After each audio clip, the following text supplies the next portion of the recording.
નમસ્કાર, નિર્માણ ન્યૂઝની વિશેષ રજૂઆત IPL 2024 કાર્યક્રમ સાથે હું છું યજ્ઞ ત્રિવેદી. દર્શક મિત્રો, IPL 2024 કાર્યક્રમમાં આજે આપણે ચર્ચા કરવા જઈ રહ્યા છીએ આજની એક મહત્વપૂર્ણ મેચની, જેમાં Chennai super king versus Lucknow super જાયન્ટ્સની જે મેચ થવા જઈ રહી છે તે ઘણી મહત્વની અત્યારે તો મેચ જોવા મળી રહી છે, કારણ કે અત્યાર સુધીના સમયની વાત કરીએ તો ચેન્નઈ સુપર કિંગ ક્યાંક જીતવાની સાധ്યતા અત્યારે તો આવતી હોય તે પ્રમાણે પરિસ્થિતિ સામે છે Lucknow super giants. Lucknow super જાયન્ટ્સે છેલ્લી બંને મેચ હારેલી છે અને બીજી બાજુ ચેન્નઈ સુપર કિંગે છેલ્લી બંને મેચ જીતેલી છે.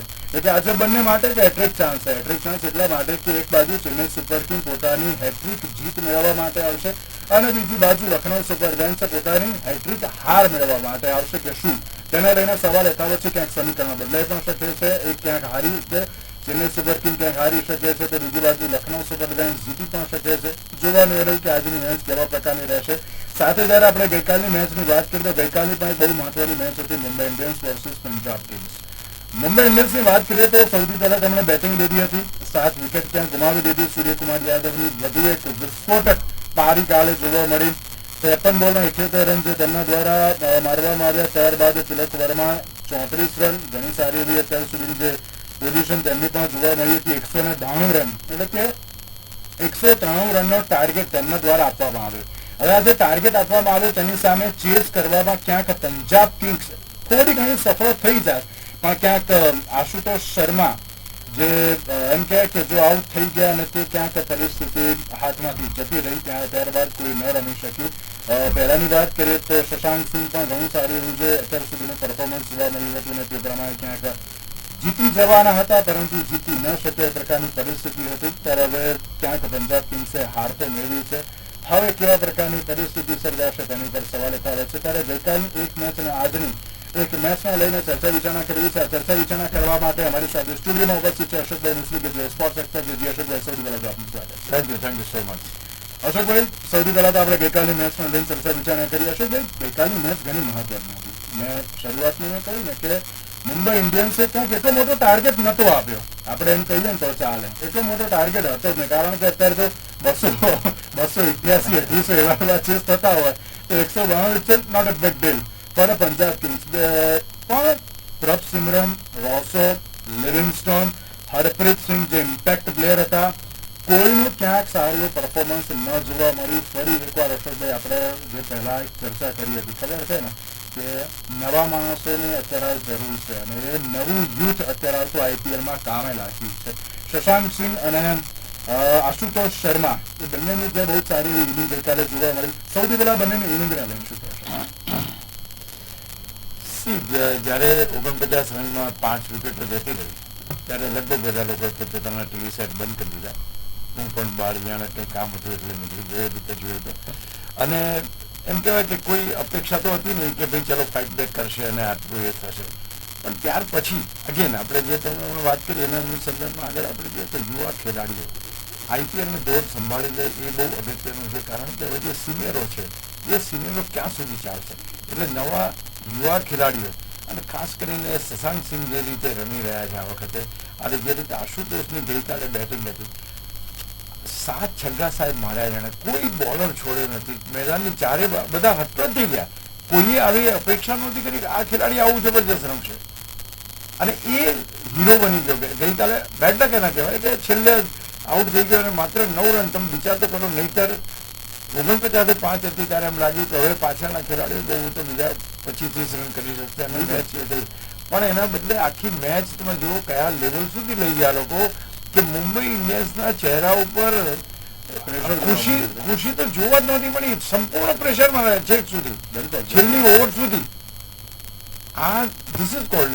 આ જ્યારથી પેલા કમિન્સ અહીંયા ખામોશ કરી ગયા ત્યારથી ખામોશ વધારે ચાલે. તમે વિચાર કરો, મુંબઈના કોઈ ખેલાડી કે એના સપોર્ટ સ્ટાફ કોઈ હસી શક્યું નથી આખી મેચ દરમિયાન. બે વસ્તુ બહુ મહત્વની ઘટના તમે જે કહ્યું તો છે જ, પણ આ બેની ઇનિંગથી ઉપરાંત જે રીતે બોલિંગ કરી છે પંજાબના યુનિટે, દેટ વોઝ ફેન્ટાસ્ટિક. પહેલી વાત, કારણ કે એક વખત તો પ્રોજેક્ટેડ સ્કોર 210 આવી પણ ગયો હતો, પણ તે છતાંય જે રીતે પાછળ વિકેટો લીધી, જે રીતે હર્ષલે જે રીતે બોલિંગ કરી, 3 વિકેટો છેલ્લી ઓવરમાં ગઈ અને મુંબઈના આટલા ઓછા રનમાં એ લોકો આઉટ કરવામાં સફળ થયા. તમે જો ગઈકાલે ઇવન સૂર્યકુમાર યાદવે જે ઇનિંગ રમી છે એ 147 ના સ્ટ્રાઇક રેટ હા બિલકુલ બિલકુલ નોર્મલી 180 190 સુધી રમનાર માણસ છે. દરેક બેટ્સમેનને આ લોકોએ ખામોશ રાખ્યા છે અને એમને બહુ સસ્તામાં, મારી દ્રષ્ટિએ તો 2.25 જગ્યાએ એમણે આટલા 192 193માં આઉટ કર્યા. ત્યાર પછી શશાંક સિંહ અને જે રીતના શર્માજી આપણા રમી ગયા, આઈ થિંક આ જો મેચ પંજાબ જીતી ગયો હોય તો આનાથી વિશેષ શરમજનક મુંબઈ માટે કંઈ ના કહેવાય. કારણ કે એક તમારી પાસે મેચની ગ્રીપ આવી ગઈ છે, 5 વિકેટો તમે લઈ લીધી છે. બિલકુલ એ ટીમના બાકીના 5 ખેલાડીઓ 150 રન કરી જાય, બિલકુલ બિલકુલ સાચી કલ્પના બહારની વાત હતી. એટલે નસીબ જો તો બધું સારું થયું ને એટલે મુંબઈ માટે કે ભાઈ એ તો પંજાબ સ્પોટ ટેરિફિક. અને સસાજ અને આશુતોષ આ બંને ખેલાડીઓ જે રીતની રમત દાખવી છે એનો અર્થ એ થયો કે સાહેબ સી આઈપીએલ અને રમત આપણને ઘણું બધું શીખવી જાય કે 49 થઈ તો ડિસહાર્ટન ના થાય, હજુ તમે જીતી શકો, કરી શકાય. આ એક વસ્તુ જે છે it's very big thing, you know. કોઈએ નહીં કલ્પના કરી, ઇવન હાર નહીં માની લેવી, એમ હાર કહેવાય ને કે yes. હાર નહીં માની લેવી. ગમે તેમ કહીને તરત તો રમી લો તો ક્યાંક જીત હાંસલ કરી શકાય. એક્ઝેક્ટ. બટલર હમણાં શું કર્યું? હા, બટલરે છેક બિલકુલ. સુધી લઈ ગયા, એક જ માણસ રમ્યો તે છતાં છેલ્લે વિજય અપાવ્યો ત્યારે રહ્યો. તો ક્યાંક એક બહુ જ સરસ વસ્તુ શીખવે છે આ રમત કે તમારી 49માં 5 છે તો એનો અર્થ એ નહીં કે તમારા માટે જિંદગી બનશે. હજુ પણ ઘણા બધા ખેલાડીઓ છે અને ઘણા બધા ઉપર તમારે આધાર રાખવાનો છે. I think fantastic inning. બિલકુલ બિલકુલ સાચી વાત છે. અને તેની સાથે અશોકભાઈ એક બહુ જ ચલો ઇનિંગ તો ઘણી સારી આવી હતી, પણ એની સાથે એક બહુ જ મહત્વના બોલરની આજે એક ચર્ચા કરવા હું તમને કહું છું કે જસપ્રીત બુમરાહ એટલે ગ્રેટ બોલર યાર. જે પ્રમાણે રોસોની જે વિકેટ લીધી હતી, જે પહેલા એમ કહેવાય ને કે બધા બોલ છે ને વાઇડમાં જતા હતા, ના ત્યાં જાણે એમ જ હતું કે ના ભાઈ આપણા બહાર જતો રહેશે, 4 લગાવી દઈશું. પણ જે પ્રમાણે વિકેટ આખી જે સ્વિંગ થઈ, અરે જોરદાર બોલિંગ હતી ગઈકાલની. અને એની પહેલા પણ જે 5 વિકેટ લીધી, જસપ્રીત બુમરાહ ક્યાંક કી ફેક્ટર અત્યારે તો મુંબઈ ઇન્ડિયન્સ માટે છે બોલિંગમાં, એવું આપણે ચોક્કસથી કહી શકાય. તમારી પાસે બીજું કોઈ ખેલાડી જ નથી. હા, સાચું કહું તો બોલિંગ ડિપાર્ટમેન્ટ કોઈ નો ડાઉટ સારી બોલિંગ કરે છે, પણ જસપ્રીત બુમરાહ જો ટીમમાંથી બાદબાકી થઈ જાય તો મુંબઈ ટીમને હરાવવી એકદમ આસાન થઈ જાય. એટલે જસપ્રીત બુમરાહ એ લેજન્ડ છે, એ બોલર નથી. 2 દિવસ પહેલા જ કોકે બહુ સરસ ટ્વીટ કર્યું છે. એણે એમ કહ્યું કે હું અત્યારે આ ખેલાડીના નિવૃત્તિ સુધી રાહ જોવા નથી માંગતો, હું અત્યારે જસપ્રીત બુમરાહને એક ફાસ્ટ બોલિંગની એક યુનિવર્સિટી ખોલીને એનો ચાન્સેલર બનાવી દેવા માંગુ છું. I wanted him to prepare the fast bowlers now. અત્યારે રિટાયર થઈને પછી એવું કંઈ કરે એના કરતાં એને હું એ કામ અત્યારે જ આપવા માંગુ છું. Is a professor. એની પાસેથી જે શીખવાનું છે, એની પાસે જે લય છે, એની પાસે જે વસ્તુ એક્યુરેસી છે, ચાહે યોર્કર હોય, શોર્ટ ડીલિંગ હોય, પેસ તમે ઓછી કરી નાખો એ હોય કે બાઉન્સર હોય, everything has got a different parameter altogether. અને સહેજ તમે આમ તેમ થાય, અને એમાં તો યોર્કર તો આવે છે, પેલો રસેલ તો બિચારો મેદાન પર ધોતું કઈ પડી ગયો. બિલકુલ બિલકુલ સાચું. એવા તો ઘણા કિસ્સા છે કે જ્યાં પગના અંગૂઠા અને એને તરી ક્યાંક એપ્રિશિએટ પણ કર્યું હતું એ વખતે. એબ્સોલ્યુટલી તરત પાછા આવીને એને appreciate કર્યું કે યાર અને સ્પોર્ટ્સમેન સ્પિરિટ પણ એમ કહેવાય. હા. પણ કહેવાનું તાત્પર્ય છે કે આ ખેલાડી અત્યારે આજથી થોડા વખત પહેલા હમણાં જ મેં ફોટો પોસ્ટ કર્યો, સાથે બધા અમે હતા ત્યારે ક્યાં એક સામાન્ય છોકરા જેવો લાગતો આ ખેલાડીનો આજે ક્યાં લેજન્ડ થઈ ગયો. ધ વે ઇઝ બોલિંગ, એટલે એને આખી યુનિવર્સિટી છે એનામાં. એ હવે બોલર રહ્યો જ નથી. તમે કંઈ પણ શીખો, તમે આઉટસાઇડ ધી ઓફસ્ટન કેવી રીતે બોલિંગ કરવી એની પાસે શીખો, તમે યોર્કર નાખો એની પાસે શીખો, તમે સ્ટોર ડિલિવરી એની પાસે શીખો, તમે તમારી પેસ છે ઓછી કરી નાખો એની પાસે શીખો, તમે બાઉન્સર એની પાસેથી શીખો. તો ક્યાંક અનપ્લેયેબલ બોલર તરીકે આઈપીએલ 2024માં જસપ્રીત બુમરાહ છવાયો છે. મારી દ્રષ્ટિએ આ પર્ટિક્યુલર સિઝનમાં ડેડલી છે. એને કોઈ એને કંઈ એ કરી નહીં શકે એવી જબરદસ્ત બોલિંગ એની જોવા મળે છે. એને પેલો સીએસકે નો બોલર છે પથિરાના, એ બી એના જેવી મલિંગા જેવી એક્શન ધરાવે છે અને એ પણ ખતરનાક કહેવાય લિટલ મલિંગા છે. હા, એને લિટલ મલિંગા તરીકે મલિંગાને અત્યારે બોલવામાં આવે. But yes, Jasprit Bumrah absolutely marvellous. એને કોઈ શબ્દોની જરૂર નથી. એના રેકોર્ડ્સ એવા છે, સૌથી વધારે વિકેટો લીધી, પ્લેયર ઓફ ધ મેચ બન્યો, આટલો સિઝન ખેલાડી છે. તો હું માનું છું કે આવા લેજન્ડ ખેલાડીઓ ટીમમાં હોવું એ પણ એક ગૌરવની વાત છે. બિલકુલ બિલકુલ સાચી વાત છે. અત્યારના સમયમાં એમ જોવા જઈએ ને કે જસપ્રીત બુમરાહ એટલે અત્યારે દરેક યુથ માટે અત્યારે તો એમ કહેવાય ને કે એક મેસેજ પણ અત્યારે આપે છે કે ના કેવી રીતે બોલિંગ કરવી જોઈએ, કેવા અત્યારે તો જે સ્વિંગ્સ કરવા જોઈએ, એ બધું જ અત્યારે તો તે શીખવાડે છે. પણ ગઈકાલની વાત કરીએ અશોકભાઈ, પંજાબ કિંગ્સ હારી ક્યાં ગઈ? કારણ કે ટોપ ઓર્ડર ના ચાલ્યો એટલે. અને દર વખતે શશાંક સિંહ, આશુતોષ શર્મા કેટલું કરે યાર, કરીને કેટલું કરવાનું. અને સેમ કરન ગઈકાલે જે કેપ્ટન હતા તેમના દ્વારા પણ કંઈક સારી પરફોર્મન્સ ન જોવાનું, એટલે એમ કહી શકીએ કે ટોપ ઓર્ડર બિલકુલ ફેલ ગયો હોય છે. સી કેપ્ટનશીપ તમારી પાસે આવે અને તમે એવા અલગ પ્રકારના ચેન્જીસ કરો. એને ઓપનિંગ કર્યું પહેલું, હા, જે જરૂરી નહીં. એ ચોથો પાંચમો આવે ખેલાડી તો ભલે એની પાસે જે કોઈ ખેલાડી, શિખર ધવન નહોતો તો બીજા ખેલાડી, એમની પાસે ઓપનિંગ કરાવી છે. એ ચોથો કે પાંચમા ખેલાડી તરીકે, ચોથા ખેલાડી તરીકે રમવા આવ્યો તો આખી પરિસ્થિતિ ટીમની અલગ હોય. બીજું કે આપણે જાણીએ છીએ કે મુંબઈ ઇન્ડિયન્સ પાસે જસપ્રીત બુમરાહ, કોહલી જેવા ખતરનાક ખેલાડીઓ. હવે એ બધાની બોલિંગ ઓપનિંગમાં પહેલા સ્પેલમાં રમવી એ તો ભલભલા ઓપનિંગ બેટ્સમેનને ઊંધા કરી નાખે ખેલાડી, તો આ બધા ખેલાડીઓ તો પાછળના ક્રમના. તો નવો બોલ ફેસ કરવો અને એવી શરૂઆતમાં તમે જો 4 વિકેટો તો 2-3 ઓવરમાં વાર્તા પતી ગઈ. તો આ જે પરિસ્થિતિ છે એ તમને ક્યાંક એ કરી ગઈ. બીજું કે તમને ટોપ ઓર્ડરનો જરા પણ સપોર્ટ ના મળે. હા, બિલકુલ. લિવિંગસ્ટોન તમારા માથે પડે, એ કશું કરી ના શકે. પ્રભસિમરન તમને એ ના કરે. મને એ ખબર નથી પ્રભસિમરનને પહેલા એ લોકો ઇમ્પેક્ટ પ્લેયર તરીકે લાવ્યા. આ ખેલાડી પાસેથી શું અપેક્ષા રાખવાની? તમે કોઈ 20-25 રન ના આપી શકતો, ખેલાડી કેવી રીતના તમે કરશો? એ પ્રમાણે તમારો કેપ્ટન તરીકે હવે એને બોલિંગ બહુ સારી કરી. લેટમી કાલની આખી મેચ એને બનાવી એકચ્યુઅલી જોવા જાવ તો 190 ની આસપાસ રાખવાનો સૌથી મહત્વનો ફળ એનો જ છે. એને પોતે એની ઓવરમાં પણ વિકેટો લીધી. એ બોલ્ડ વેરી વેલ. એને ફિલ્ડિંગ એક પછી એક ઓવર ચેન્જ કરી, બધું બરાબર. પણ એ ઓપનિંગમાં હવે થાય છે શું? ઓપનિંગમાં 3-4 વિકેટો પડી જાય એટલે પાછળની તમને એટલે એ મળે ને 5 વિકેટ, ટોટલી 5 વિકેટ તમારી ખાલી 49 રનમાં પડી ગઈ. હવે ત્યાર પછી તમારે પાસે શશાંક સિંહ, એટલે દર વખતે તમારે એમ જ કહ્યું શશાંક અમને બચાવે. તમને કહું આવું રિંકુ સિંહ માટે થયું. હા, બિલકુલ બિલકુલ. રિંકુ છે ને પાછળ એકવાર ચાલ્યો પછી રિંકુ આજ સુધી નથી ચાલ્યો, એવો નથી ચાલ્યો. તો આ વસ્તુ તમે ઓવરબર્ડન કરી નાખશો કોઈ ખેલાડીને. દર વખતે અપેક્ષા અરે રિંકુ છે ને, તો એ જે ક્યાંક મોંઘું પડી શકે છે. અત્યારે તો ખેર શશાંક સિંહ અને આશુતોષ શર્માએ જબરદસ્ત પ્રદર્શન કર્યું, ભાગીદારી બી સરસ કરી, મેચ પણ છેક સુધી લઈ આવ્યા. દર વખતે તો તમારે ક્યાંથી, અને નોટ ઓનલી ધેટ, પાવર પ્લેમાં રન્સ નથી બનાવતું. પંજાબની ટીમના વિકેટો જલ્દી પડી જાય છે. પાવર પ્લેનું કંઈ યુટિલાઇઝેશન નથી થતું. હવે તમે જો પાવર પ્લેની 6 વર્ષનું યુટિલાઇઝેશન રન બનાવવા માટે ના કરી શકો ને એમાં 4 વિકેટો તમારી જતી રહે તો ઉભા થવું મુશ્કેલ છે. આ તો સલામ કરવી પડે આશુતોષને ને શશાંકને ને એને પેલા બ્રાર કરીને બોલો જેની પર તમે બધા ભેગા થઈને પાર્ટનરશીપ બનાવી. અને બીજું 9 રનથી હારવાનું ત્યારે કેટલું જીતતા આજે વાત છે. તમે જો આજે ટોચના ખેલાડીઓ એમ વિચારતા હશે કે યાર આપણે કંઈક 50-60-100 રન કર્યા હોત તો આ પાછળ મેચ જીતાઈ શકે. તો તમે તમારા ખેલાડીઓને બેકઅપ કરવા માટે પણ તમારે રમવું જરૂરી છે. દર વખતે સ્માઇલ કરવું અને પેલી મેચ હાથમાંથી જતી રહી એ પ્રકારનું આઈ ડોન્ટ નો.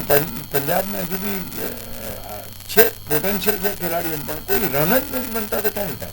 એ લોકોનું બોલિંગ ડિપાર્ટમેન્ટ સારું છે. જો અશ્વિન તો ગઈકાલે સારી બોલિંગ કરી. ટોપ ઓર્ડર ક્યાં ફેલ છે? આખો 5 ખેલાડી રમતા જ નથી, ક્યારેય નથી રમતા.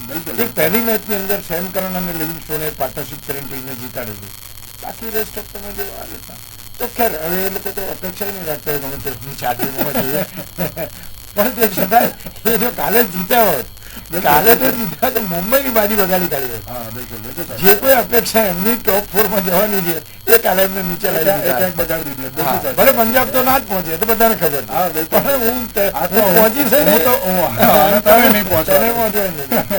બિલકુલ સાચી વાત છે. અશોકભાઈ, ગઈકાલની મેચની તો ચર્ચા વિચારણા કરી. આજની મેચના લઈને વાત કરીએ Lucknow super giants versus Chennai super kings. Chennai super કિંગ્સનું નામ આવે ને એટલે પહેલું જ નામ મહેન્દ્રસિંહ ધોની આવે છે.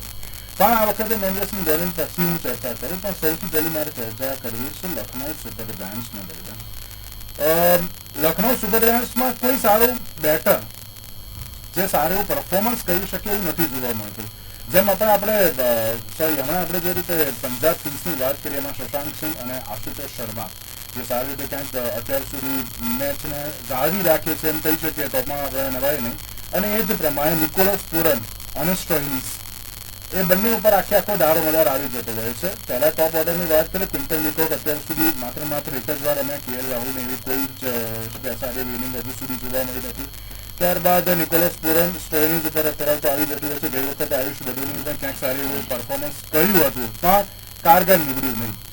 લખનઉ સુપર જાયન્ટ્સને લઈને શું કહેશો કે આ વખતે આ જે મેચ છે એ પણ લખનઉના સ્ટેડિયમ આપણે હોમ ગ્રાઉન્ડની ચર્ચા કરીએ કારણ કે દર વખતે કંઈક ને કંઈક અલગ જ ગણિત થતા હોય છે હોમ ગ્રાઉન્ડમાં.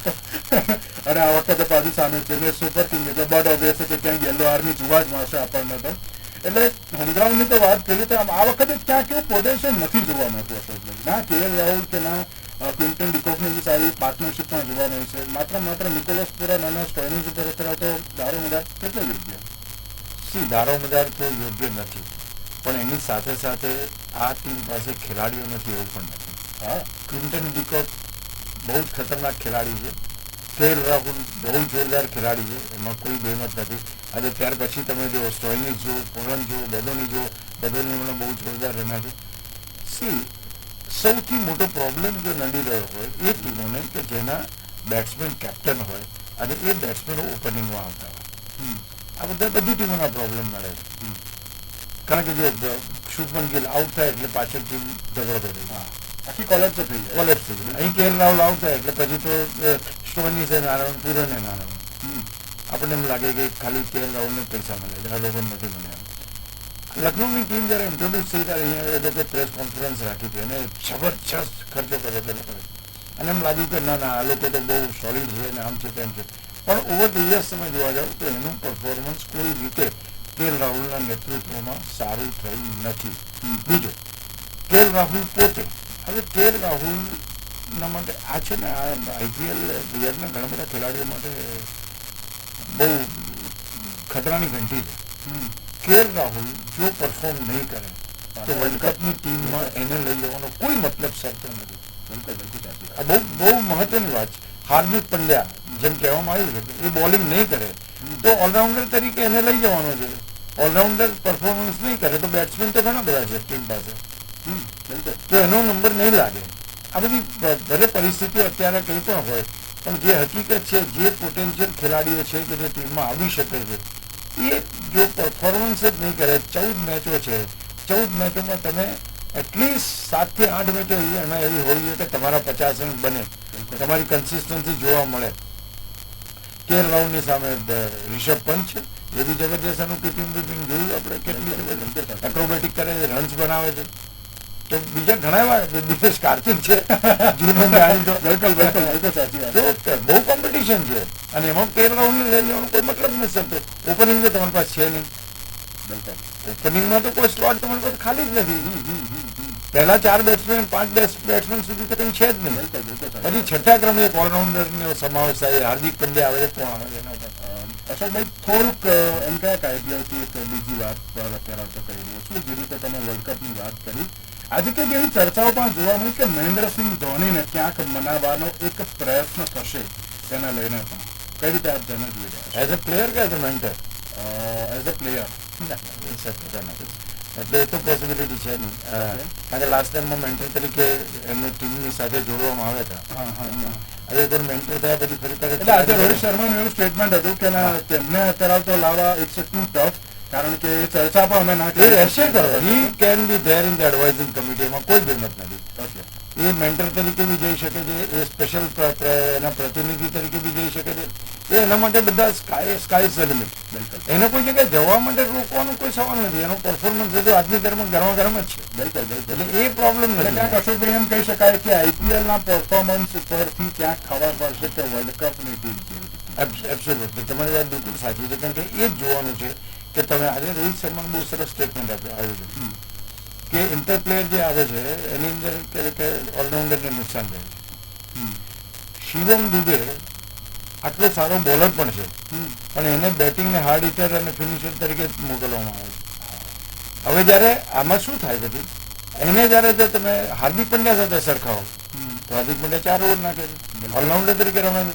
તો ઇન્ટર પ્લેયર તરીકે પેલા રજૂ લાવીને એની બોલિંગ કરિયર ઉપર પાણી ફરી જાય. બિલકુલ બિલકુલ સાહેબ. એટલે આ એક બહુ સરસ વાત કરી એને, અને આઈ એગ્રી વિથ ધેટ. કારણ કે તમે એક ઓલરાઉન્ડર ખેલાડીને તમે બે ટુકડા બાંટી દો, બોલર શું કરશે, બેટ્સમેન કરશે, બિલકુલ બિલકુલ સાહેબ. તો પછી ઓલરાઉન્ડર ક્યાં જશે? એટલે આ એક વસ્તુ પણ છે. પણ તમે કહ્યું મહેન્દ્રસિંહ ધોની ખેર ટીમ સાથે જોડે તો શકે જ છે, એમાં કોઈ સવાલ નથી. એક માત્ર તો એ કેપ્ટન છે કે જેણે આપણને T20 વર્લ્ડ કપ જીતાડ્યો છે. બિલકુલ બિલકુલ સાચી વાત. T20 કે બધા જ વર્લ્ડ કપ એને જીતાડ્યા એમ કહેવાય, બધા જેટલા ICCના ટુર્નામેન્ટ છે બધું. જી બિલકુલ. અશોક બહુ જ મહત્વનો પ્રશ્ન કે આપણે જ્યારે લખનઉ સુપર કિંગ્સની તો વાત કરીએ છીએ, ચેન્નઈ સુપર કિંગમાં હવે ક્યાંક બાંગ્લાદેશની કંઈક મેચ થવા જઈ રહી છે. મુસ્તફિઝુર રહેમાન પણ જવાના છે તેવી બાબત પણ ક્યાંક આવી હતી. કોઈક નવા બોલર અત્યારે આવતો આવે તેવી જે શક્યતાઓ વર્તાઈ રહી છે, અને સાથે જ ટીમ કોમ્બિનેશનને લઈને પણ શું કહેશો ચેન્નઈ સુપર કિંગમાં? Mustafizur is a good bowler. આ વખતે સારી બોલિંગ કરે છે, તો બી પ્રેસાય છે. દર વખતે એટલું બધું ઇમ્પેક્ટેબલ નથી. બાંગ્લાદેશ તરફથી રમવાનું છે, દેશ તરફથી, એટલે રમવા તો જશે. બિલકુલ. કોઈ પણ ટીમ, આજે દીપક ચહર બી મારે ખ્યાલ ઇઝ ઓલ્સો નોટ પ્લેઇંગ, એને બી તકલીફ છે. તો ઘણા મોટા મોટા દિગ્ગજો નથી રમ્યા છતાં પણ મેચો તો આગળ ચાલે છે. એટલે હું નથી માનતો કે બહુ મોટો ફેર પડે. અને ચેન્નઈ સુપર કિંગ્સ કે જેની પાસે બોલરોની બી કમી નથી, બેટર્સની બી કમી નથી, ઓલરાઉન્ડર્સની કમી નથી, એટલે તો કોઈ પણ રીતે અત્યારથી ધારો કે તમે ઇમ્પેક્ટ પ્લેયર તરીકે શિવમ દુબેને રમાડો છો, આજે ખેલાડી તરીકે રમશે. એટલે 4 ઓવર્સ બી નાખે અને બેટિંગ પણ કરે, એ રીતના પોસિબલ છે. એટલે એ તો બહુ વાંધો નહીં. હું નથી માનતો. એટલે પથીરાના છે, એ જબરજસ્ત બોલિંગ કરે છે, એટલે એની પર થોડો પ્રેશર રહેશે.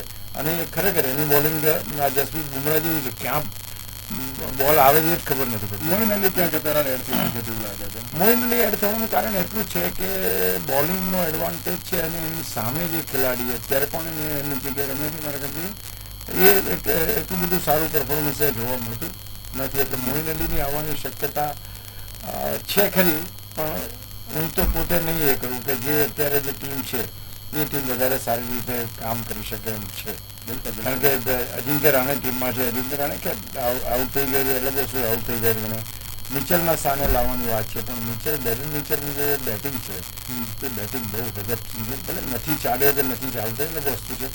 અને મોઇન અલી લાવવામાં બે ફાયદો છે, તમને બેટર પણ મળે, તમને બોલર પણ. એટલે એક વસ્તુનો પોઝિટિવ એ છે, જ્યારે ડેરિન મિચેલમાં તમને ખાલી બેટર જ મળે. થઈ શકે ચેન્જ, તો બોલિંગ ડિપાર્ટમેન્ટમાં હું નથી માનતો કે જાજો ફેર પડે, બહુ વધારે ફેર પડે મારું માનવું ત્યાં સુધી. બિલકુલ બિલકુલ સાચી વાત છે. તો હવે જોવાનું રહ્યું કે આ વખતે આમ બંને જો ટીમનું કમ્પેર કરવામાં આવે, લખનઉ અને ચેન્નઈનું, તો કઈ ટીમ અત્યારે તો સારી એવી પોઝિશન પર જોવા મળી રહી છે? એની પોઝિશન તમે જુઓ ચોથી સોરી અત્યારની જો આજની મેચની વાત કરવામાં અત્યારે જુઓ તો ત્રીજી ચોથી છે. એટલે હવે એની પરથી ખ્યાલ આવે બે ટીમો કેવી છે, બે સરખી છે આમ જોવા જઈએ તો. એ બરાબર છે કે બે એકમાં રમતા નથી ને એકમાં રમી જાય છે. હા, પણ જે સ્થાન તો એમનું ત્રીજું ચોથું કે ચોથું પાંચમું છે જ. હા બિલકુલ બિલકુલ. એટલે ક્યાંક ને ક્યાંક એવું નથી કે KL રાહુલને રમતા નથી આવડતું, એવું નથી કે ડીકોક રમતો નથી, એવું નથી કે એના જે ખેલાડીઓ છે ડીકોક, રાહુલ, સ્ટોઇનિસ, પુરન, બદેની, આ 5 ખતરનાક ખેલાડીઓ છે. અને KL રાહુલ અને ડીકોક તો છે જ. એટલે ઓનલી ધ થિંગ ક્યારે રમશે બની શકે કે આજે તમે એ લોકો પેલી વાર પેલી ટીમની છે ને CSK નું એક એવું નથી CSK હાર્યું નથી, CSK દિલ્હી સામે હારી દીધું. એટલે એવું કઈ નથી કે એ ટીમને હરાવી ના શકાય. ઓનલી ધ થિંગ અમુક ટીમો સાથે, ધારો કે મુંબઈ સાથે જયારે રમતા હોય તેનો એક જનૂન અને જુસ્સો અલગ હોય કે અમારે હરાવું. લખનઉ નું એવું કઈ નથી.